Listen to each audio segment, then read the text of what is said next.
डरिए मत, 5-15 दिन वाला मामला है, ऐसा कुछ नहीं कि कोरोना क्या है, उसे कैसे निपटना है ये बाजारों को पता नहीं है। हम इसमें सक्सेसफुल हो चुके हैं और पहली बार जितना वक्त लगा कोरोना से निपटने में, उसके बाद जब नया वेरिएंट डेल्टा की तरह का आया तो शायद उतना वक्त नहीं लगा, और तीसरा ओमिक्रॉन आया तो शायद उससे भी कम वक्त लगे। तो बाजारों की एक जो शार्प रिएक्शन तेजी की कल हुई है ग्लोबल मार्केट्स में, जिसमें सबसे बड़ा कंट्रीब्यूशन इसी बात को लेकर है कि कोरोना के मामले उतने बढ़कर नहीं आए। पहली चीज, इसमें कोई डाउट नहीं कि भारतीय बाजारों के गिरने की वजह ओमिक्रॉन नहीं है, एफआईएस की बिकवाली है। और ये अगर भारतीय बाजार बीच में उछलकर वापस थोड़ी जब भी तेजी दिखाने की कोशिश करते हैं या रिकवरी दिखाने की कोशिश करते हैं, तो उसके पीछे दो ही वजह होती है।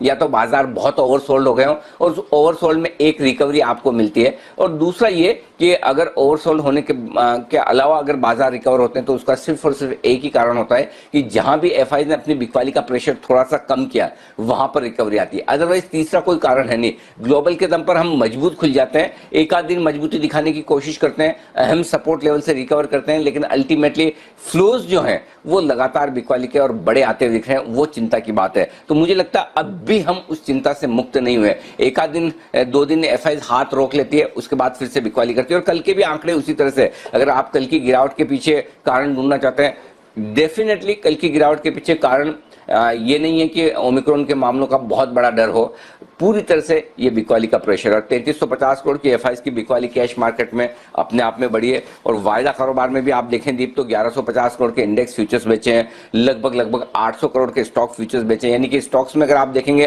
तो 4000 करोड़ से ज्यादा की बिकवाली, फिर आपके 1200 करोड़ के इंडेक्स, यानी कि लगभग 5500 करोड़ की बिकवाली एफआईएस की डायरेक्शनल तौर पर अगर स्टॉक्स में, स्टॉक फ्यूचर्स में और इंडेक्स फ्यूचर्स में हो तो फिर वही हाल होता है जो बाजारों का हुआ है। इसमें कोई डाउट नहीं, कल क्लोजिंग बेसिस पर बाजार ने कुछ बेहद खराब क्लोजिंग दी, स्पेशली निफ्टी पर 16,985 की अब तक की सबसे लोएस्ट क्लोजिंग थी, जिसे आप एक तरह से राउंड फिगर में 17,000 मानकर चल सकते हैं। तो कल उससे काफी नीचे क्लोजिंग दी, तो आई एम श्योर काफी लोगों का क्लोजिंग बेसिस पे स्टॉप लॉस ट्रिगर होगा। और आज के लिए फिर दीप उस लिहाज से सबसे इंपॉर्टेंट ये है कि आज आपको एक क्लोजिंग 17,000 के ऊपर की चाहिए। अगर आप ये समझना चाहते हैं कि एक फॉल्स क्लोजिंग थी, एक अचानक से हो जाने वाली क्लोजिंग जो थी 17,000 के नीचे की, वो कल थी, और उसमें शायद एक कमजोर ट्रेडर्स के पोजीशंस की कम होने का जो डर रहता है वो हो गया।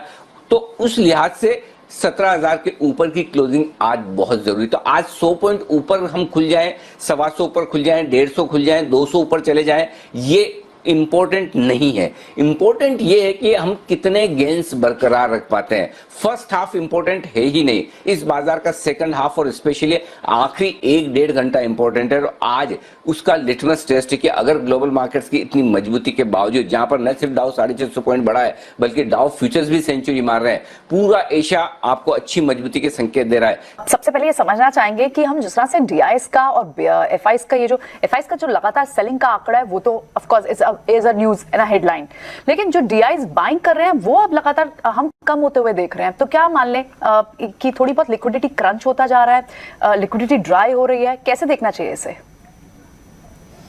देखिए प्रियंका, अभी आप सही मायने में एक मार्केट की पल्स देखें तो जाहिर सी बात है कि मार्केट इस समय एफआई सेलिंग की वजह से गिर रहा है। कारण कुछ भी हो, एफआई बेच रहे हैं।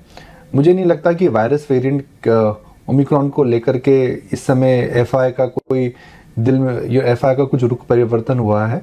एफआई की सेलिंग के 2 या 3 प्रमुख कारण है। Number 1, India has been a massive outperforming market this year. अगर आप दूसरे मार्केट की इंडियन स्टॉक मार्केट से तुलना करें तो इस महीने की गिरावट के बावजूद भी इंडियन मार्केट्स ने इस समय जबरदस्त रिटर्न दिया है। तो अगर आप किसी भी ट्रेड में हैं और अगर आपको लगता है कि आने वाला साल जो है थोड़ा कठिन रहेगा लिक्विडिटी को लेकर के, इंटरेस्ट रेट्स को लेकर के और ग्रोथ को लेकर के, तो आप क्या करेंगे? आप सबसे पहले जाकर के अपने प्रॉफिट्स को लॉक करते हैं। तो एफआई इस समय अपने प्रॉफिट्स को लॉक कर रहे हैं, बिकॉज अगर अपने भारतीय शेयर बाजार में 2020 में निवेश करा या 2021 में किसी भी चक्र में निवेश करा तो इस समय आप अच्छे खासे मुनाफे पे बैठे हुए हैं। पहला कारण ये है, टेम्पटेशन टू बुक प्रॉफिट। दूसरा, इंडियन मार्केट की जो वैल्यूएशंस है दूसरे शेयर बाजार की तुलना के अंदर काफ़ी ज़्यादा इस समय रिच हैं और उसको लेकर के the temptation to book profit काफ़ी जाहिर है और काफ़ी ज़बरदस्त है। और तीसरा कारण मेरा यह भी मानना है कि इस समय अगर आप भारतीय अर्थव्यवस्था पे नज़र आप डालें तो इस समय हालांकि केपेक्स की रिकवरी अच्छी तरह से हो रही है, हालांकि इंडस्ट्रियल्स के अंदर हम देख रहे हैं एक प्रकार की रिकवरी आ रही है, मगर इन्फ्लेशन को लेकर के इस समय एक जेन्युइन कंसर्न आ चुकी है।